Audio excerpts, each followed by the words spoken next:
ان الله بشک الله تعالی یامرکم حکم کوي تاسو ته ان تؤدوا الامانات دا چې تاسو ادا کوي امانتونه الی اهلها خپل اهل ته یعنی دغه امانتونو مالکانو ته. دا آیات مبارک چې کوم دی د یوې خاصې واقعي متعلق چې کوم دی نازل شوی دی.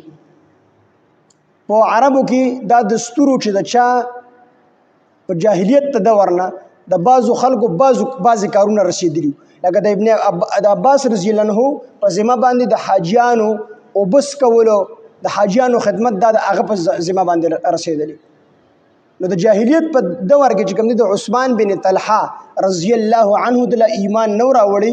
د جاهلیت په دور کې به د سره چابي و د خانه کعبه او د زیارت په روز باندې او د ګل په روز باندې به خانه کعبه خلکو ته کوله ولا خلک پتل زیارت په کو عبادت په پکې کو. د جاهلیت ته دور نه دا چابي د عثمان بن طلحه رضی الله عنه سره و. نبی علیہ الصلوۃ والسلام راغی د عثمان بن طلحه ته وی ما د خانه کعبه بیت الله شریف کولو غزبک یو 2 رکعات مونږ کو. نو د عثمان بن طلحه رضی الله عنه د مسلمان شوی نو دو نبی علیہ الصلوۃ والسلام ډېر ستغي خبره وکړي او ورته او فرمایل چې زتا د خانه کعبه بیت الله نه کولاو.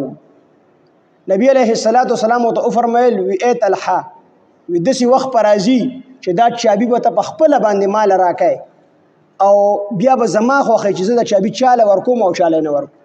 دا عثمان بن طلحه رضی الله عنه ورته وایي چې داسې وخت راشي چې چابي ستا لاسو ته درشي نو په دغه دور کې خو به قریش چې کوم دی هلاک شي برباد بشي تباه بشي.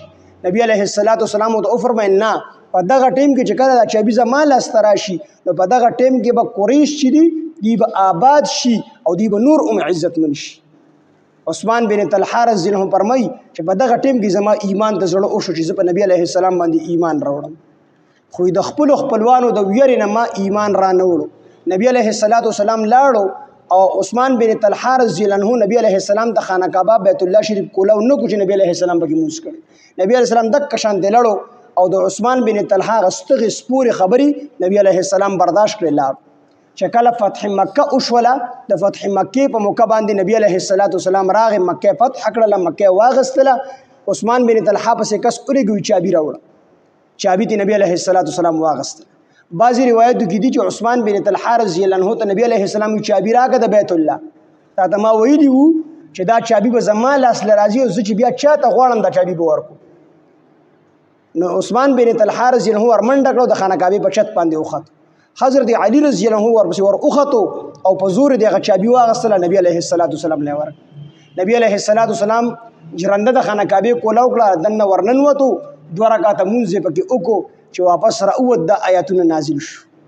نبی علیہ الصلوۃ والسلام هغه چابي را واغستله او عثمان بن طلحه رضی الله عنه ورکړه دا چابي والا دا ستا امانت دی دا واخله خو تا ته ما یو خبره کړې وه چې دا چابي به زما لاس له راځي او زه چې چاله غواړم هغه له بیا ورکوم.